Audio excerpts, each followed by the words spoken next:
एक नेता ने अपनी सत्ता की भूख मिटाने के लिए फेक न्यूज की आग में झोंक दिया। अब वही जनता फेक न्यूज की आग से खेलने लग गई है। एक झूठी खबर फैलाई गई कि मैतेई महिला की कुकी पुरुषों ने हत्या कर दी है। यह खबर दिल्ली की थी और बहुत पुरानी थी, मगर उस फेक न्यूज ने मैतेई पुरुषों की भीड़ को आदमखोर बना दिया। 2 महिलाओं को निर्वस्त्र कर घुमाया गया और उसका वीडियो अब सामने आया है, जिसमें भीड़ उन महिलाओं के जिस्म से खेल रही है। हम इस वीडियो को नहीं दिखा सकते क्योंकि YouTube के नियम हमें दिखाने से रोकते हैं। लेकिन आप जानते हैं कि फेक न्यूज ने कैसे लोगों को, खासकर हिंदी प्रदेशों में, भीड़ को एंटी मुस्लिम भीड़ में बदला है। यह वही फेक न्यूज है जिसने मैतेई मर्दों की भीड़ को कुकी महिलाओं के खिलाफ आदमखोर और हैवान बना दिया। हिंसा का यह वीडियो फेक नहीं है। पुलिस ने इसकी पुष्टि कर दी है और कहा है कि गिरफ्तारी की कोशिश हो रही है, लेकिन 2 महीने हो चुके हैं, कोई गिरफ्तार नहीं हुआ है। कुकी महिला को निर्वस्त्र कर घुमाने का यह वीडियो 4 मई का बताया जा रहा है। अभी सामने आया है क्योंकि आप जानते हैं कि मणिपुर में इंटरनेट 3 मई के बाद से ही बंद कर दिया गया है।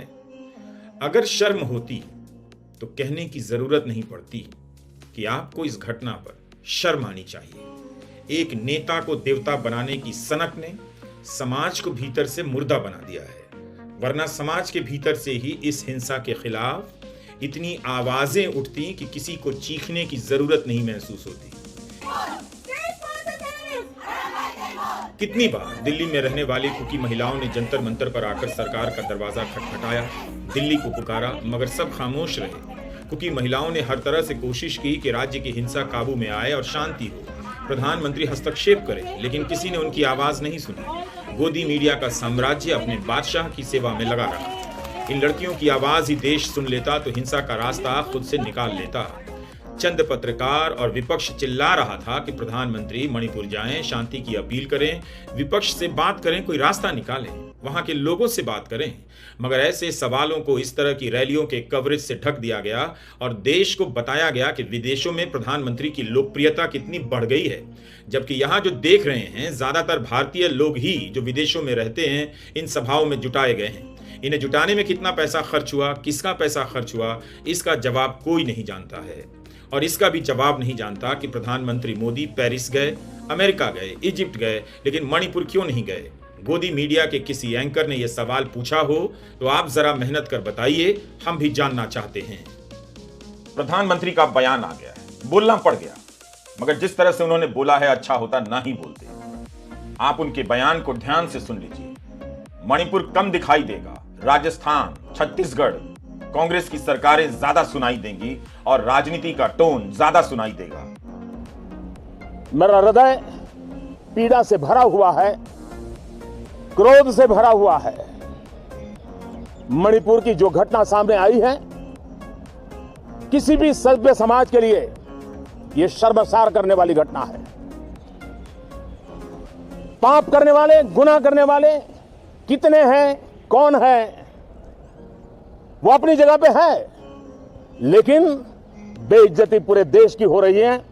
140 करोड़ देशवासियों को शर्मसार होना पड़ रहा है।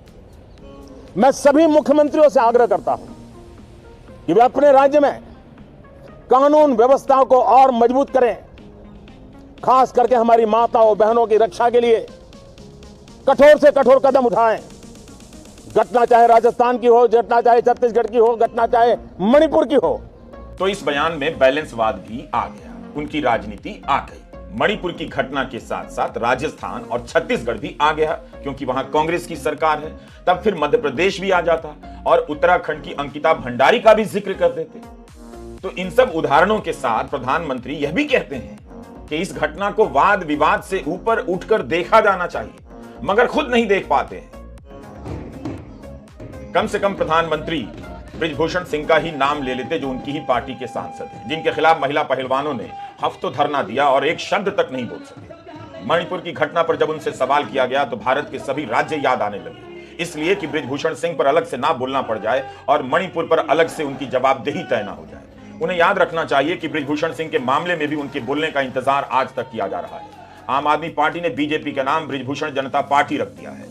मुख्यमंत्री केजरीवाल से लेकर मुख्यमंत्री भगवंत मान तक ने सबने बयान दिए हैं कि 77 दिनों से प्रधानमंत्री चुप क्यों थे। मणिपुर में जो हुआ है वो राजस्थान और छत्तीसगढ़ में नहीं हुआ है। वहां जो घटना हुई है वो 2 महीने से ज्यादा समय से चली आ रही हिंसा का परिणाम है, जिसे रोकना प्रधानमंत्री की भी जिम्मेदारी थी। यह उस मणिपुर की बात है जहां लोगों की भीड़ थाने लूट ले रही है, थानों से हथियार लूट ले रही है, गांव के गांव जला दे रही है। ऐसी घटनाएं राजस्थान और छत्तीसगढ़ में नहीं हो रही थी। बात मणिपुर की घटना की हो रही थी, मगर प्रधानमंत्री केवल इस घटना पर नहीं बोल सके। बहुत अफसोस की बात है, प्रधानमंत्री ने राजस्थान और छत्तीसगढ़ का जिक्र कर अपने बयान के मेयार को छोटा कर दिया है, रूटीन कर दिया है। मणिपुर के वीडियो हमने आपने पूरे विश्व ने देखे। देश का सर शर्म से तो झुक ही गया।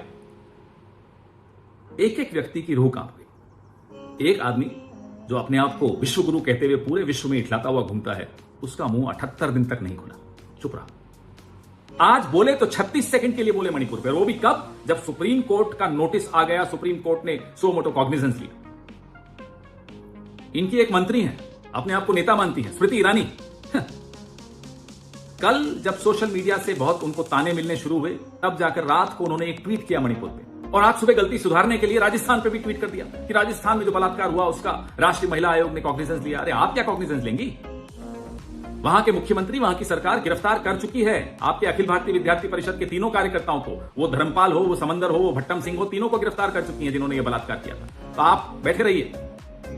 प्रधानमंत्री जी, जबान चलाने से देश नहीं चला करते हैं। देश चलाने के लिए, देश का नेता बनने के लिए दिल होना चाहिए, और दिल में देश के लिए एक जगह होनी चाहिए। वो दिल देश के लिए धड़कना चाहिए। माफ कीजिएगा, आपका दिल इस देश के लिए नहीं धड़कता। बिल्किस बानो पे जो चुप रहे, वो मणिपुर पे क्या बोलेंगे? नहीं चाहिए इस देश को विश्व गुरु।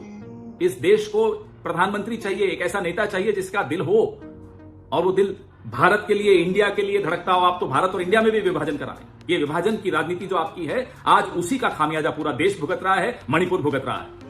प्रधानमंत्री को बोलना था, मगर इसमें भी केवल उसी घटना पर कहा। मणिपुर, ओवरऑल मणिपुर पर उन्होंने अपनी चुप्पी नहीं तोड़ी है। राजनीति शुरू हो गई है। स्मृति ईरानी ने प्रधानमंत्री के बयान के जिस हिस्से को ट्वीट किया है, उससे पता चलता है कि वीडियो सामने आने के बाद ये राजनीति की तैयारी कर रहे थे कि किस तरह से बयान में सभी को लपेटना है, ताकि मणिपुर की घटना कमतर नजर आए, या फिर उसके साथ साथ दूसरे राज्यों की घटनाएं भी उतनी ही गंभीर नजर आए। स्मृति ईरानी ने प्रधानमंत्री के बयान के जिस हिस्से को ट्वीट किया है, उसी से साफ हो जाता है। पीएम नरेंद्र मोदी जी ने सभी राज्यों के मुख्यमंत्रियों से अपील की, महिला सुरक्षा, सम्मान एवं संरक्षण हेतु समर्पित भाव से काम करें। घटना चाहे राजस्थान, छत्तीसगढ़ अथवा मणिपुर की हो, महिलाओं के खिलाफ अपराध करने वालों को बख्शा नहीं जाएगा। इसे कहते हैं घोर राजनीति। मणिपुर के वीडियो से देश हिल गया है, मगर बैलेंस ठेला जा रहा है। एक घटना चाहे राजस्थान या छत्तीसगढ़ की हो, अपराधियों को बख्शा नहीं जाएगा। ऐसा ही ट्वीट स्मृति ईरानी महिला पहलवानों को लेकर कर देती। कांग्रेस की सरकार याद आ गई, मगर अपने सांसद पर लगे आरोपों पर बोला जाना चाहिए, यह याद नहीं आया। सुप्रीम कोर्ट के चीफ जस्टिस की एक बात याद रखिएगा, उन्होंने सरकार से कहा, सरकार के प्रतिनिधि से, कि कौन जानता है कि यह अलग थलग था या कोई पैटर्न है। चीफ जस्टिस डीवाई चंद्रचूड़ ने अटॉर्नी जनरल आर वेंकट रमणी और सॉलिसिटर जनरल तुषार मेहता से कहा कि एक्शन लीजिए, वरना हम हस्तक्षेप करेंगे।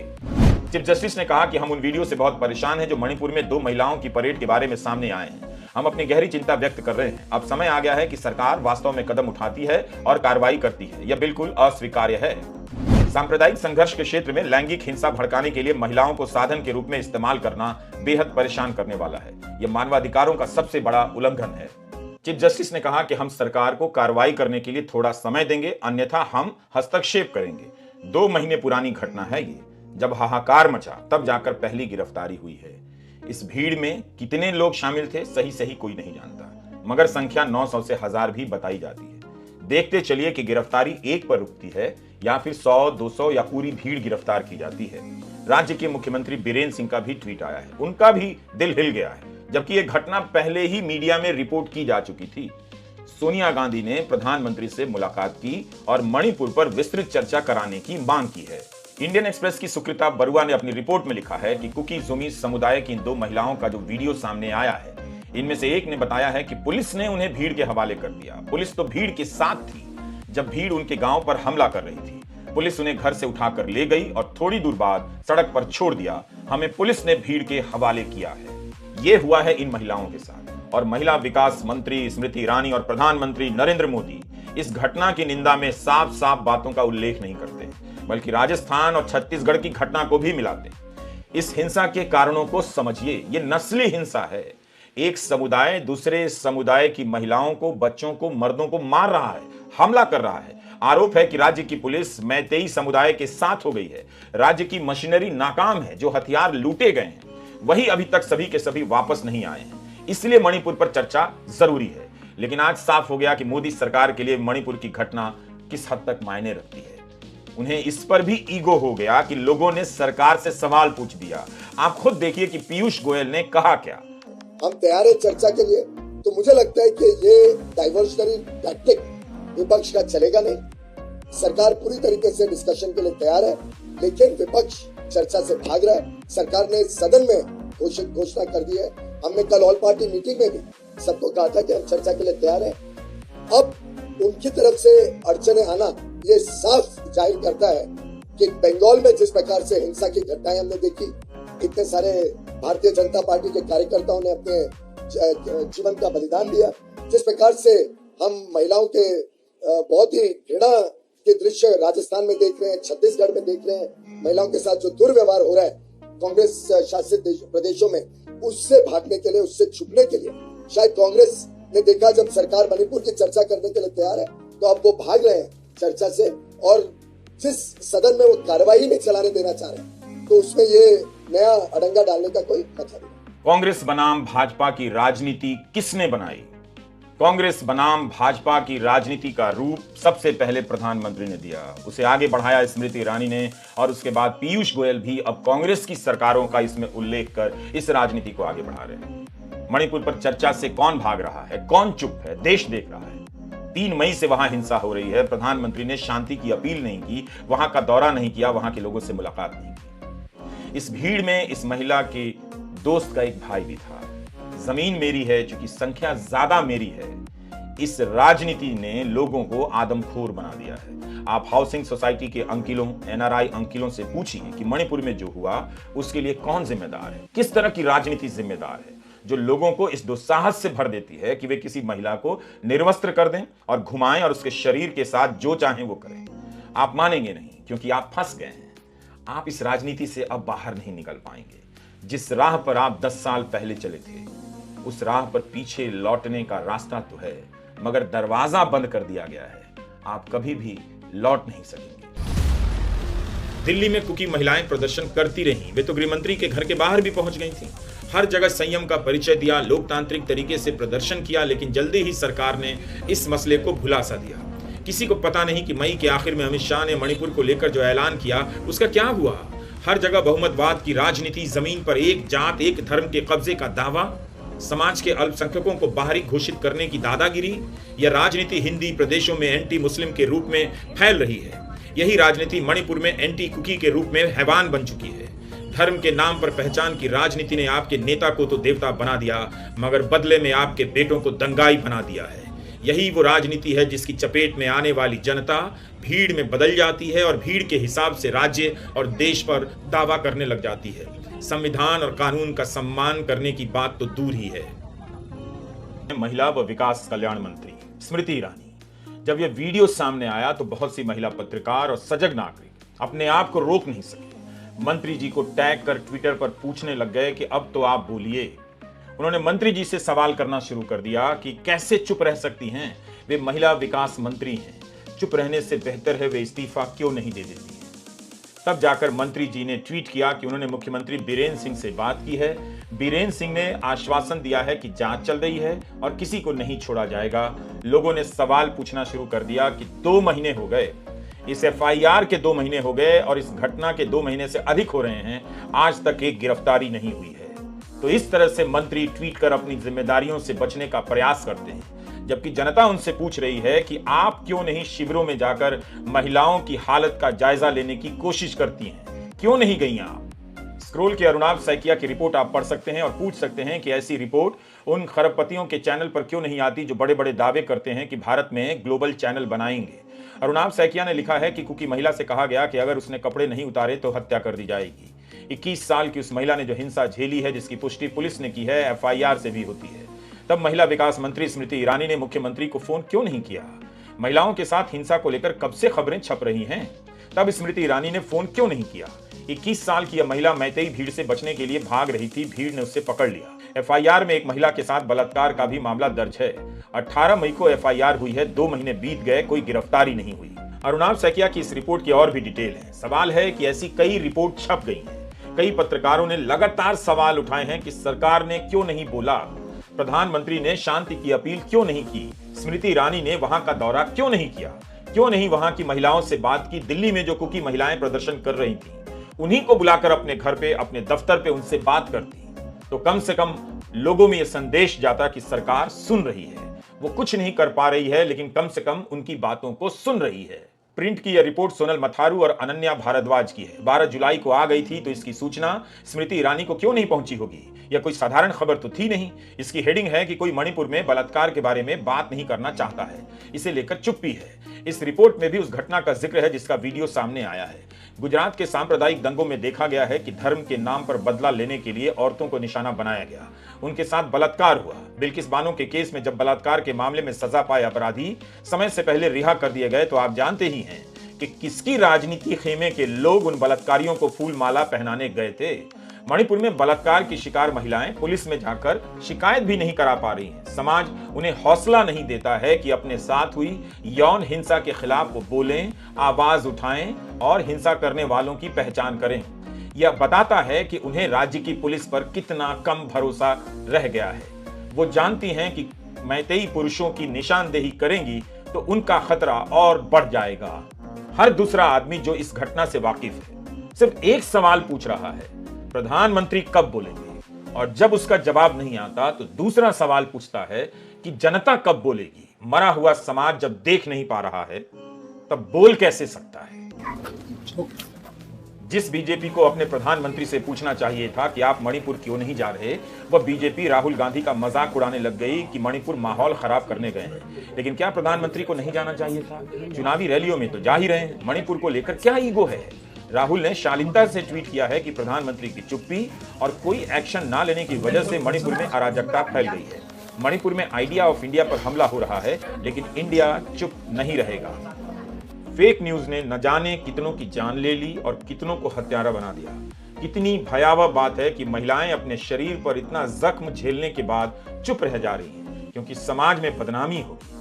जिस समाज को इन महिलाओं को निर्वस्त्र करने में शर्म नहीं आती है, उस समाज से ये महिलाएं अपनी लाज बचा रही हैं। लानत है ऐसे समाज पर। बड़ी बात तो यही है कि लोगों के बोलने से स्मृति ईरानी को इस घटना को लेकर बोलना पड़ा है। अभी वो मणिपुर गई नहीं है, किसी को पता नहीं कि जाएंगी भी या नहीं, वरना मणिपुर पर कुल जमा उनके यही ट्वीट हैं। एक ट्वीट है जनवरी 2023 का।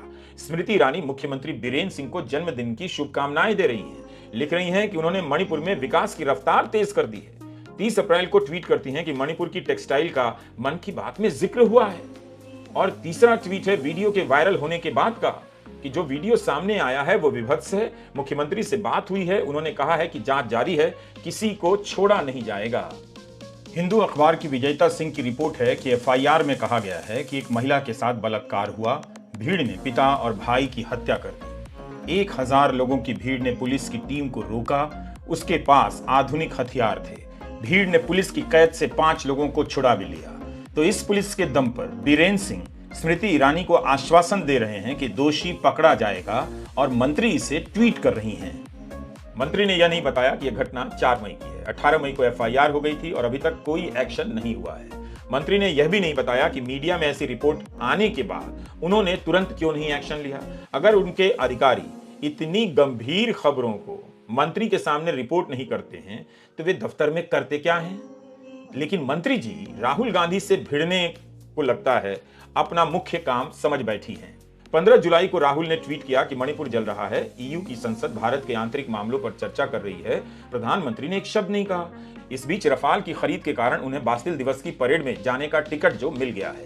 अब इस पर स्मृति ईरानी जवाब देती हैं कि एक ऐसा व्यक्ति जो आंतरिक मामलों में अंतर्राष्ट्रीय हस्तक्षेप चाहता है, एक हताश वंशवादी जो मेक इन इंडिया का माहौल उड़ाता है, जब हमारे प्रधानमंत्री को राष्ट्रीय सम्मान मिलता है जिसे जनता ने नकार दिया है, उसे परेशानी है कि अब रक्षा सौदे उसके दरवाजे पर तय नहीं होते हैं। क्या खूब जवाब है। स्मृति ईरानी को राहुल गांधी के ट्वीट का जवाब देने के लिए अलग से एक मंत्रालय बनाकर दे देना चाहिए। लेकिन आप तो नागरिक हैं, आपकी बात कर रहा हूं। आपको क्या हो गया है? आप क्यों ये तमाशा देख रहे हैं? क्या आपको समझ नहीं आ रहा है कि मणिपुर में औरतों के साथ क्या हुआ? वहां हिंसा की आग किस राजनीति से लगाई गई है? और क्या आप पूछना ही नहीं चाहते कि क्या हो जाएगा अगर प्रधानमंत्री मोदी शांति की अपील कर देंगे? दरअसल अब सबको पता चल गया है कि सांप्रदायिक और झूठ की राजनीति ने आपको किसी लायक नहीं छोड़ा है। इस घटना का वीडियो जिसने भी देखा है उसे गहरा मानसिक आघात पहुंचा है। अब तो लोग इस हिंसा के लिए किसी नेता को जिम्मेदार भी नहीं बताएंगे। यह सवाल केवल विपक्ष के नेताओं के लिए रिजर्व रह गया है। मणिपुर में जो हुआ है, जो हो रहा है, उसके खिलाफ बोलिए। आपसे इतनी सी उम्मीद की जाती है कि केवल बोलने का ही फर्ज निभाएं, वरना हाउसिंग सोसाइटी का वो अंकिल और NRI अंकिल आपको निगल तो चुका ही है। नमस्कार, मैं रवीश कुमार।